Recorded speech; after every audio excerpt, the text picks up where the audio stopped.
O tema da minha mensagem hoje para nós meditarmos é Somente Cristo em 2026.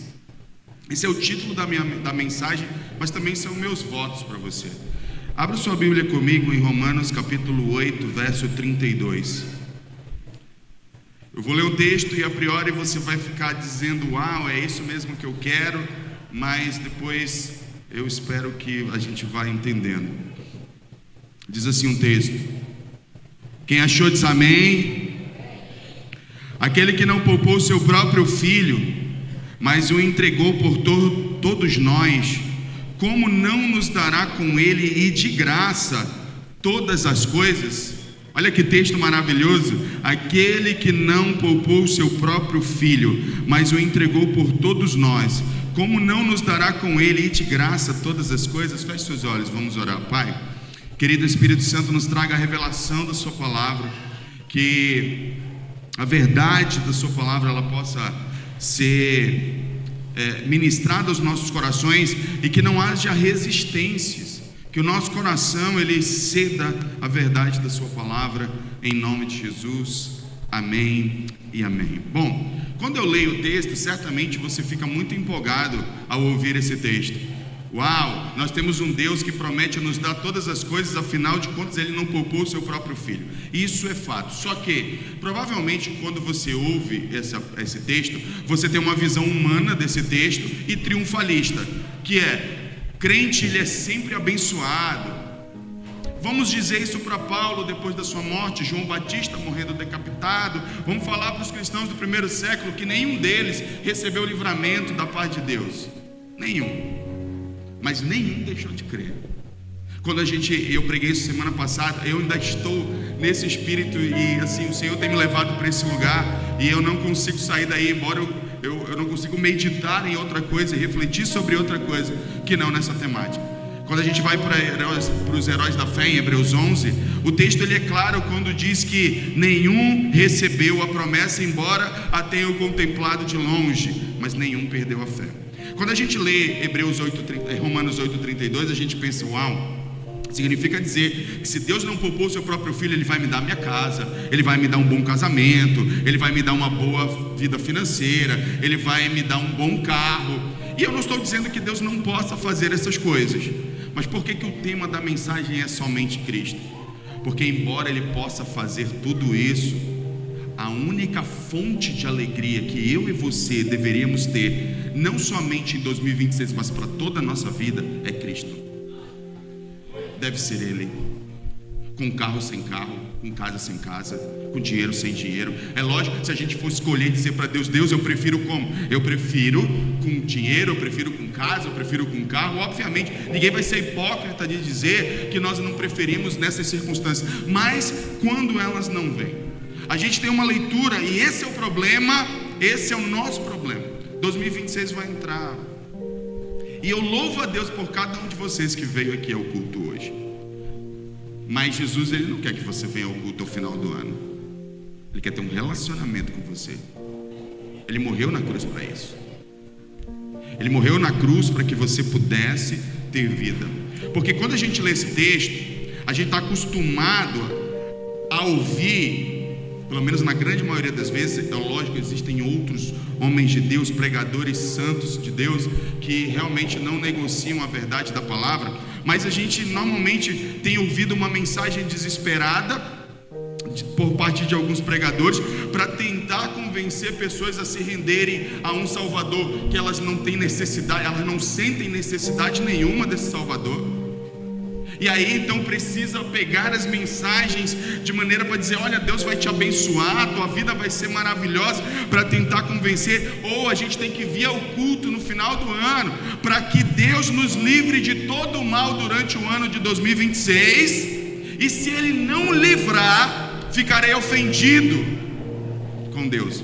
Eu estava conversando com o Wilker ainda sobre essas verdades, e eu lembrei de João Batista, que foi preso, e em algum momento ele pensou: será que ele é o Messias mesmo?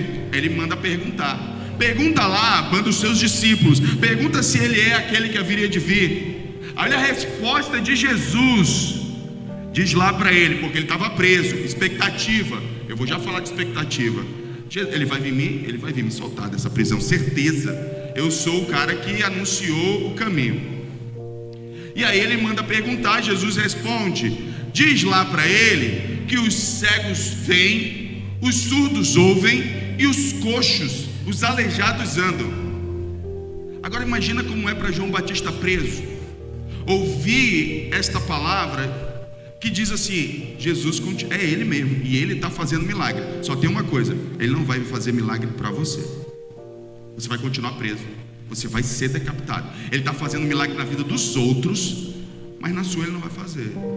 No caso de João Batista, não estou dizendo na sua, estou falando de João Batista. Eu até quero que Jesus faça um milagre na sua vida, embora eu não decida isso. Mas aí João Batista, penso eu, nós não temos registro bíblico disso, penso eu que João Batista descansou no senhorio de Cristo. Bom, Ele é o Messias, isso basta. E é isso que desejo para você em 2026, que Cristo baste, que, sabe, eu faço votos de que a sua vida seja uma bênção em 2026, mas se por algum motivo você enfrentar alguma adversidade, Cristo vai estar com você, vai estar do seu lado. Ele não mudou, Ele continua sendo fiel, poderoso e gracioso. Se em algum momento Ele disse não para você, não significa que Ele deixou de te amar, porque essa é a nossa premissa. Porque a gente pensa assim, a gente pensa de maneira lógica: se Ele é Deus, tem todo o poder, Ele é bom, por que Ele não vai me dar o melhor? A nossa lógica é sempre essa. Portanto, não receber o bem que a gente quer de Deus é ofensivo para a maioria de nós. Só que alguns Deus vai fazer, outros talvez não. Eu não sei como vai ser todo 2026. Volto a dizer, eu posso fazer votos de bênção sobre a sua vida, mas eu sei de uma coisa: se você estiver com Jesus Cristo, você tem tudo que você precisa. Não se trata de vir ao culto ao final do ano, sabe? O texto que nós acabamos de ler, ele diz que Cristo nos deu tudo, deu o Pai. Se Deus Pai não poupou o seu próprio Filho, não nos daria juntamente com Ele todas as coisas? De fato, Ele é poderoso para fazer. Ele é poderoso para fazer. Mas o objetivo da mensagem é colocar todas as coisas no devido lugar. E o lugar de Cristo é no centro da nossa vida, no trono do nosso coração, acima de qualquer coisa. Para isso, eu preciso entender então que em Cristo eu posso ter tudo. Deus pode ser gracioso comigo, mas nós não podemos abrir mão da nossa fé por nada. Por nada. Nós precisamos viver o Evangelho como Cristo nos chamou. Então, a verdade é que quando a gente para pensar, você, querido irmão, que chegou aqui nessa noite, você está afastado dos caminhos do Senhor. Volte para Jesus, porque o melhor para a sua vida é você estar em um relacionamento com Jesus. Sabe, a gente vai celebrar a ceia daqui a pouco, e é um memorial que eu amo. Eu amo lembrar o que Jesus fez. Eu amo lembrar que o corpo dele foi moído pelas minhas iniquidades. Eu não posso esquecer que o sangue dele foi completamente vertido pelos meus pecados. Eu não posso perder isso de vista. Eu não posso me tornar um profissional da fé ao ponto disso não sensibilizar o meu coração de que o Jesus fez na cruz. Muitas vezes nós vamos vivendo o Evangelho tentando obter coisas de Deus como se nós fôssemos os protagonistas da nossa própria história, quando Cristo tem que ser o protagonista da nossa vida. Ele é a estrela da nossa história, é Ele quem deve governar todas as coisas, e a gente só vai fazer isso, a gente só vai viver esse estilo de vida se nós entregarmos isso para Ele, se dermos isso a Ele. Isso tem que ser intencional. Isso não pode ser simplesmente fruto de emoção, mas fruto de obediência. Se você é alguém que todas as vezes está buscando sinais de Deus, eu quero te dar um sinal para você crer em Jesus: a cruz. Você só precisa desse sinal. Quando Jesus foi questionado pelos fariseus, que os fariseus pedindo um sinal para que ele provasse que ele era o Messias, ele disse: nenhum sinal vos será dado a não ser o sinal de Jonas. Estava fazendo referência ao fato de que Jesus morreria e ressuscitaria ao terceiro dia. Esse é o sinal que a gente precisa. Ele não precisa você não precisa, acredite no que eu estou dizendo. Você não precisa que Deus te dê o que você pede. Você precisa que Ele te dê o que você precisa. Ele sabe o que é melhor para você. E sabe o que é melhor para você? Você se render a Jesus. Você entregar a sua vida a Jesus. Abandonar os seus pecados e entregar a sua vida a Jesus. Sabe por quê? Porque tudo nessa vida é passageiro. Quero te dizer que todo ano a gente está aqui, reunindo 2026, 2027. Sabe o que cada final de ano me lembra? Que tudo tem fim. Que essa vida tem fim. Que vai chegar um dia que não vai ter ano novo para comemorar mais, mas haverá uma eternidade para a gente viver, seja ela com o Senhor ou longe dele. O problema do inferno é que Jesus não está lá, querido. Esse é o problema, porque só há abundância de alegria na presença de Cristo. Portanto, eu quero lembrar você, por isso que eu disse para você, eu não sei, eu vou fazer o quê? Eu só sou um carteiro. Mas sabe, você não concorda que é uma reflexão plausível? Sabe por quê? Porque a gente está todo mundo no automático, meu amigo. A gente só vai fazendo as coisas, a gente nem sabe por quê. A gente só vai lá e compra o branco e veste, a gente nem sabe por que a gente faz isso. É ano novo. A gente só faz. A gente não reflete sobre as coisas. E a gente vai no automático e a gente não está percebendo que o tempo está passando e as oportunidades que Deus tem nos dado de nós entregarmos a nossa vida para Ele genuinamente vai passando. Sabe o que pode acontecer com a gente? Romanos capítulo 1. E é o que me assusta. Porque conhecendo Deus não glorificaram como Deus. Por isso Deus os entregou às suas próprias paixões. Sabe, quando a gente tem uma promessa tão maravilhosa e um Deus tão maravilhoso e as pessoas não estão se convertendo, a gente é tentado a pensar: bom, é porque a mensagem do Evangelho não transforma mais, é porque Deus não é poderoso, é porque o Espírito Santo não age mais. Não, uma outra visão eu quero trazer. Significa dizer que o seu coração já se endureceu demais ao ponto de Deus dizer: agora, querido, fique você e seus desejos. Depois que você viver as consequências de todos eles, talvez você lembre que existe um Deus.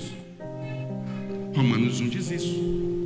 Que chega um momento que Deus diz assim: você é tão obstinado que eu vou te entregar para você fazer o que você quiser na sua vida. E a gente acaba endurecido.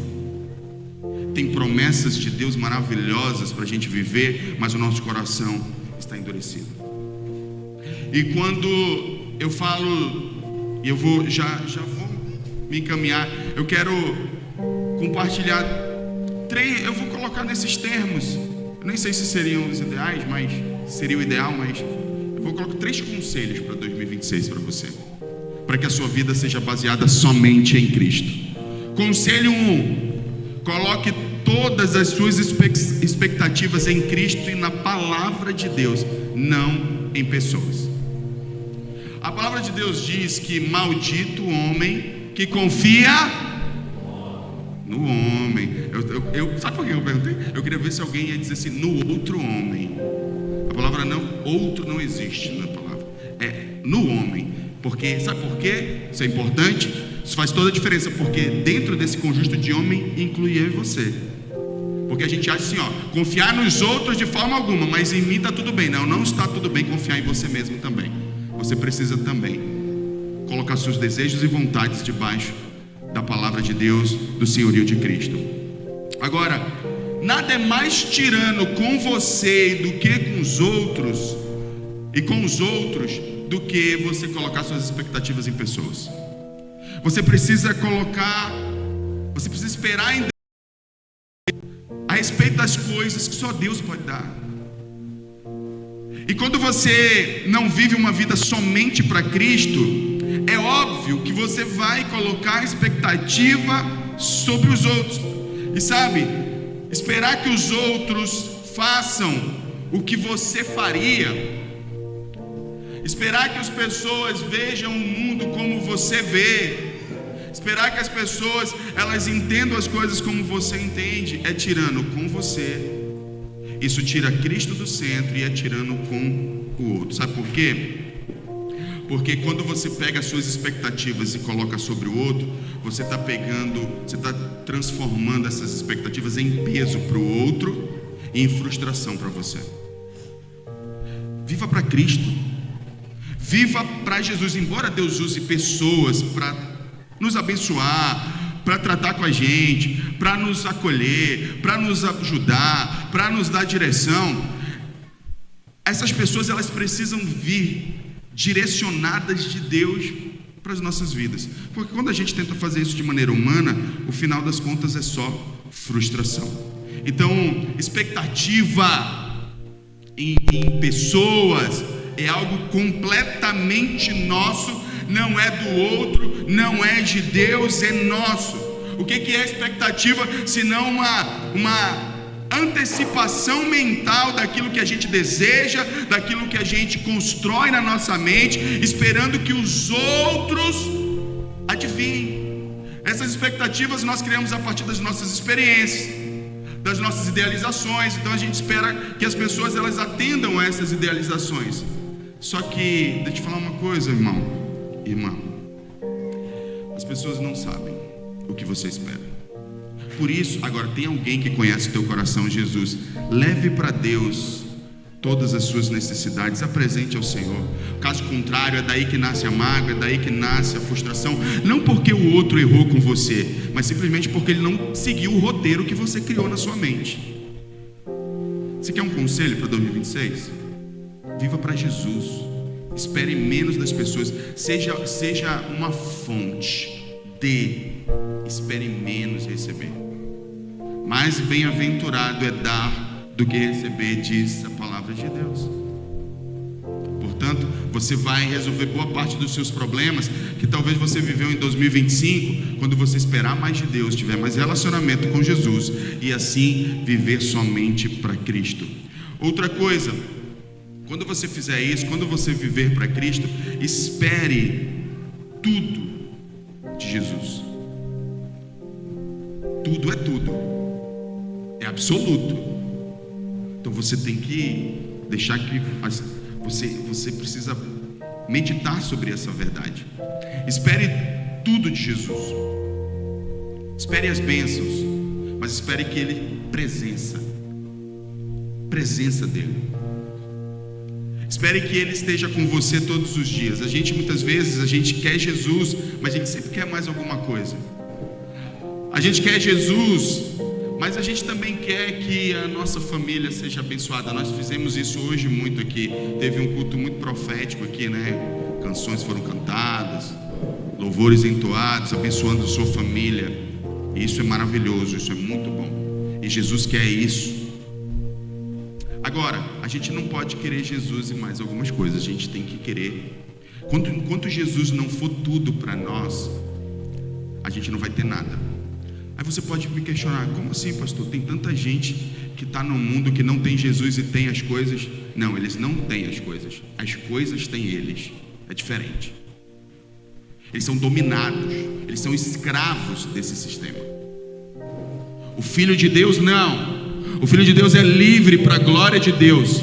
Ele não é escravo, ele não está sob o senhorio de ninguém, nem de nada, a não ser de Jesus Cristo. Quando você não coloca Jesus como sendo a única coisa que você precisa, você não tem as coisas, elas têm você, elas te possuem, elas te dominam. O dinheiro te domina, ele dita a tua agenda, ele dita o teu tempo, ele dita as regras na tua vida. O prazer dita as regras na tua vida, ele dita a tua agenda, ele dita com quem você fala, com quem você deixa de falar, ele dita quem está na tua agenda do teu celular, ela dita o teu WhatsApp, tuas redes sociais. Quando nós não temos Jesus, essas coisas que nós achamos ter, na verdade, são elas que nos possuem, e nós somos escravos delas. João 8,32: e conhecereis a verdade vos libertará. Aí os fariseus disseram assim: como assim conhecer a verdade me libertar? Nós nunca fomos escravos de ninguém. Jesus disse assim: aquele que peca é escravo do pecado. Agora, não pense em pecado a nível moral apenas. Eu não adultero, eu não roubo. Existem outros pecados, inclusive eu amo Romanos. Eu aconselho demais você ler o livro de Romanos, porque o livro de Romanos ele vai nos dar uma noção de que a justificação ela vai acontecer a nível interior, cobiça, desejo, coisas que acontecem dentro de nós, que muitas vezes não se transformam em comportamento não a priori, mas que nos governam.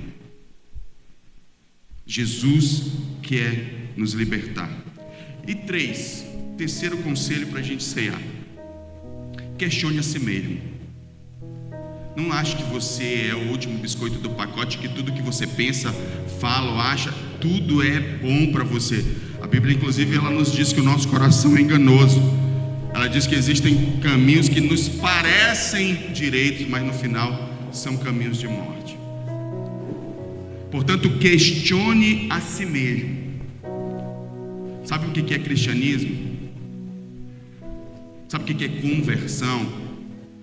É quando você deixa de acreditar em você mesmo e você passa a acreditar em alguém que detém a verdade, Jesus Cristo. Cristianismo é você entregar o controle da sua vida a alguém que é mais poderoso, mais competente, mais sábio do que você, do que eu. É entregar minha vida a quem realmente sabe geri-la e governá-la melhor do que eu. Então, que 2026, sabe, às vezes as pessoas, elas criaram um conceito, eu não sei se você tem: Deus me aceita como eu sou. Não. Obviamente, quando eu digo não, eu estou dizendo que o cristianismo é para gente que não quer mais ser quem é. Eu não estou dizendo que ele espera que você seja isso da noite para o dia, ou que você simplesmente resolva os seus problemas e depois venha santificado. É ele quem vai fazer a obra. Mas no mínimo você tem que olhar para você e aceitar o fato que nós, eu e você, nós não somos fonte de verdade. Só Jesus é, e a sua palavra. Eu queria deixar esses 3 conselhos para 2026 para você. Que a gente vá além desse culto aqui. Que 2026 seja um ano onde a gente volta nossos olhos para Jesus. Que 2026 seja um ano onde nossa fé esteja firmada nele, ao ponto de nos conduzir à obediência e a um relacionamento com ele. É isso que Jesus quer. É isso que ele quer. É isso que ele deseja. Foi por isso que ele morreu na cruz. Portanto, eu quero convidar você a ficar de pé agora, em nome de Jesus.